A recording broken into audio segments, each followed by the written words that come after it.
to the Most High Yahweh, by Hashem, Yahweh Shai, double honor to the elders and apostles of GMS rule well.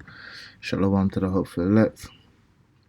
I wanted to just compile a few information because, there's this guy, this Senator Tim Scott, a South Carolina Republican, said during a Sunday interview that he asked to take the lead on GOP efforts to reform policing in the US because he's been personally stopped 18 times for driving while black.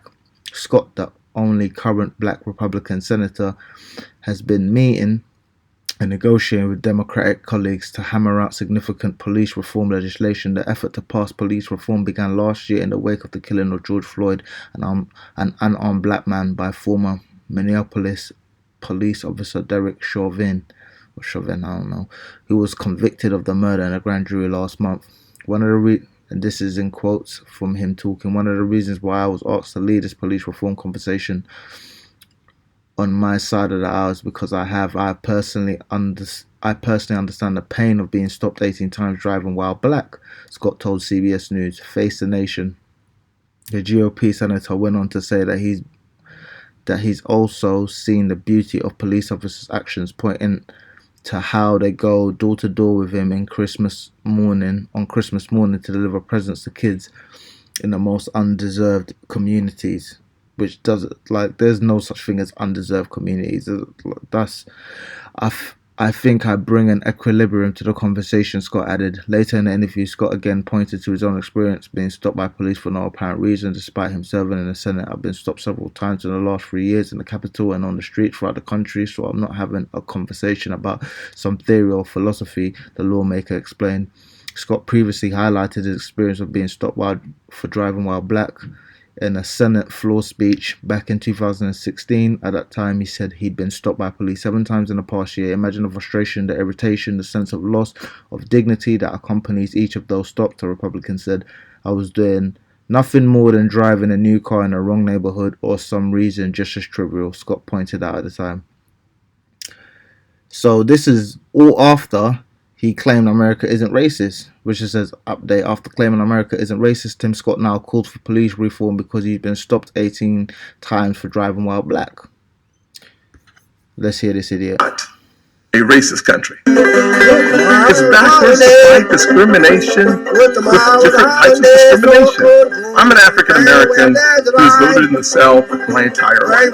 This is not about civil rights or our racial past. I get called Uncle Tom and the N-word. Senator Tim Scott said last night that America is not a racist country. Do you agree with that? And what do you make of his warning against fighting discrimination with more discrimination? I believe that we need to address, well, first of all, no, I don't think America is a racist country, but we also do have to speak truth about the history of racism in our country and its existence today.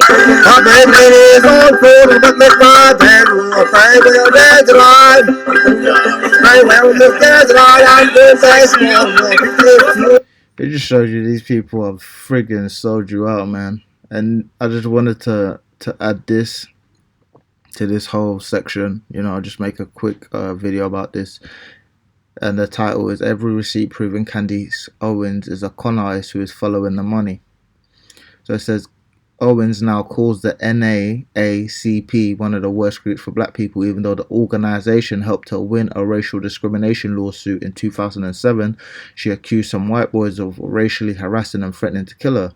Owens claimed the boys were the son of then Stamford Mayor Daniel Malloy, Connecticut's former governor. Because of the NAACP, Owens' family received a settlement of $37,500 from Stamford's public schools. The Connecticut NAACP president who helped Owens with a lawsuit was shocked to hear she had become a conservative, as Dow told MIC. We're very saddened and disappointed in her. It seems to me that she's now trying to play to a different type of demographic, which is the whole conservative, crowd. He also said it's the same type of thing Clarence Thomas did. Thomas reaped all the benefits of affirmative action and then tried to roll over on it. It's a kind of mentality and disrespect. In May of 2018, BuzzFeed reported that Candace Owens was the CEO of an anti-Trump, liberal-leaning website called Degree 180. Owens wrote in 2015 that it was good news that the Republican Tea Party will eventually die off peacefully in their sleep, we hope. Degree 180 also talked about Trump's penis size and him being racist with an immigrant wife. Back in January of this year, Owens attacked New York Rep. Alexandra Ocasio-Cortez for being fiscally irresponsible because the newly elected congresswoman couldn't afford an apartment in Washington, D.C. However, reporter Nathan Bernard exposed Owens by posting a lawsuit that showed she rented a $3,500 a month apartment, lived there for 6 months rent-free, then claimed she had gotten toxic mold sickness and threatened to sue her landlord to avoid paying rent. And this is her with a little Edomite.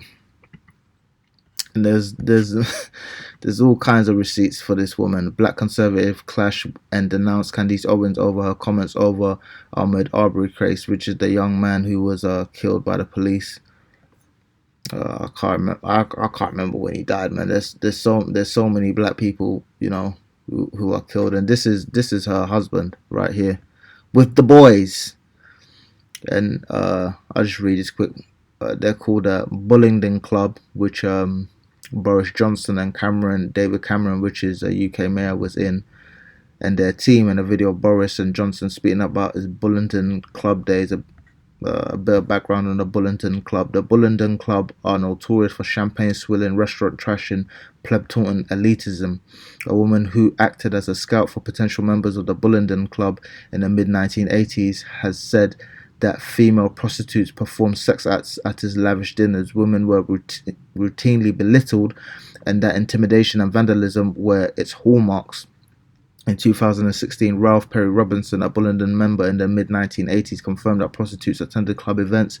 We always hire whores. Prostitutes were paid extra by members who wanted to use them, he told the Daily Beast. The woman said the whole culture was to get extremely drunk and exert vandalism.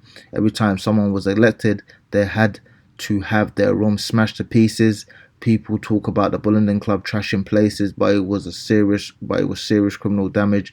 Bullingdon members found it amusing if people were intimidated or frightened by their behaviour. I remember them walking down the street in Oxford in their tails, chanting "Bulla, Bulla, Bulla" and smashing bottles along the way just to cow people. And these guys are pussies. They can't fight. They just have a whole bunch of security and they'll call the feds if you was to smack them in the jaw. Its members in the past, including Chancellor George Osborne, Princess Diana's brother Earl Spencer, and even Edward the Eighth, are handpicked from the ranks of nobility and landed gentry. So this is Candace Owens' man, and he was part of that particular group of people. There he is there. That's a man right there. George Former. She's married to George Former, former chairman of Turning Point UK. Labour MP David Lammy described Turning Point UK as evidence that sinister forces are taking hold of our country and that Conservative Party openly promotes hard right xenophobic bow. Let's just look up this word, xenophobic.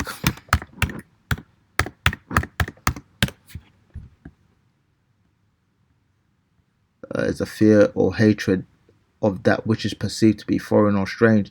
So basically they hate black folks. Her father-in-law is Lord Farmer, a Conservative peer in the House of Lords who funded his son membership of the Bullingdon Club, an exclusive Oxford University organisation known for their excessive privilege and wild antics. Members include Boris Johnson, George Osborne, David Cameron, Jeremy Hunt, Nathaniel Rothschild, and much more. So this is the kind of dude she's in bed with, man. Same thing with this clown, what's his name? America. Tim Scott. These people have sold out, man. This is 1 Timothy 4:2, speaking lies and hypocrisy, having their conscience seared with a hot iron. So these people are not going to, repent from the Lord. More than likely, at the end of the day, I don't know, but it doesn't seem like it. That they're fully joined onto the house of Esau. Jake. This is Matthew 23:28. Even so, ye also outwardly appear righteous unto men, but within ye are full of hypocrisy and iniquity. I'm just talking about the Pharisees, but it can also pertain to these people, because outwardly to the public they seem like good, decent people, and they talk about conservatism and keeping the morals in America, so on and so forth. But they're just a bunch of reprobates, and they're attached to a reprobate system, also making them reprobates. Because at the end of the day, can two walk together unless agreed? And they walk together with Esau. Jeremiah 10:2, sorry. Thus saith the Lord, learn not the way of the heathen, and be not dismayed at the signs of heaven, for the heathen are dismayed at them. But the customs of the people are vain, for one cutteth a tree out of the forest, the works of the hand of the workman with the axe, they deck it with. And this is going into Christmas. And I'm gonna just jump to 5. They are upright as a palm tree, but speak not. They must needs be born, because they cannot go. Be not afraid of them, for they cannot do evil, neither also is it in them to do good. So ultimately, these people can't do anything. They act like they have all this power in Esau's system, but they don't really have any power at all. And they're not gonna do any good for so-called black people. They're just gonna try and get you to admit to Esau's way of life and go along until it's time for Esau to really pull out the works on you. But these are the kind of black people that they pull out to the forefront and use an example of as a successful black person. But if you really look into their history, you find they're a bunch of hypocrites. They're a bunch of vile ass people, and the people that they hang around with are a bunch of vile ass hypocrites as well. 1 Corinthians 6:16, what know ye not, that he which is joined to an harlot is one body? For two, saith he, shall be one flesh. And these people are joined unto Esau, so that we all know that he is a spiritual harlot. So these people have the same mentality. They don't have any common decency about them. I mean, what kind of person would say there's no such thing as racism, and then turn around and say you've been discriminated against? Same thing that Candice Owens did. Her whole come up was to basically pull the race card, and then when she gets into a position of quote unquote leadership or renown, she then turns around and says, black people need to pull themselves up by their bootstraps. And this is what he does. He will take a little Negro from the hood who is political minded. Even though they to be political minded, you have to understand the politics of this country, which is why Kamala Harris said at the end of the day, this country was built on racism, but it's not racist anymore, which doesn't make any sense whatsoever. If it's built on racism, that the whole foundation of the system is racism, how can you build a foundation on something, but the thing that you've built it on isn't? You don't take the foundation of it into consideration. It makes no sense, because if you build your house on sand, that's the foundation of it. It's going to crumble. If you build your house on racism, that's what your house is built on. That's what your house, consists of. So to then turn around and say, the country was built on racism, but it's not racist anymore, it doesn't even make any sense.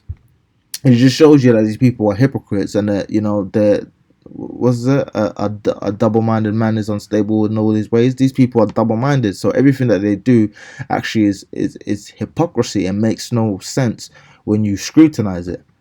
And this is the last scripture. This is Psalms 106:35. But were mingled among the heathen and learned their ways, and they served their idols, which were a snare unto them. Yea, they sacrificed their sons and their daughters unto the devils, which is Jake making their children partake in this whole devilish system and shed innocent blood, even the blood of their sons and of their daughters, because ultimately you're gonna end up killing your children spiritually and physically when these missiles hit, when you make your children follow the ways of the heathen, whom they sacrificed unto the idols of Canaan, and the land was polluted with blood. So this whole place is defiled and polluted because these people follow after a system which is contrary to the Most High's ways. And these people know that they're hypocrites, which is why when you ask them certain things, they get all tongue-tied and they basically try to just avoid the subject.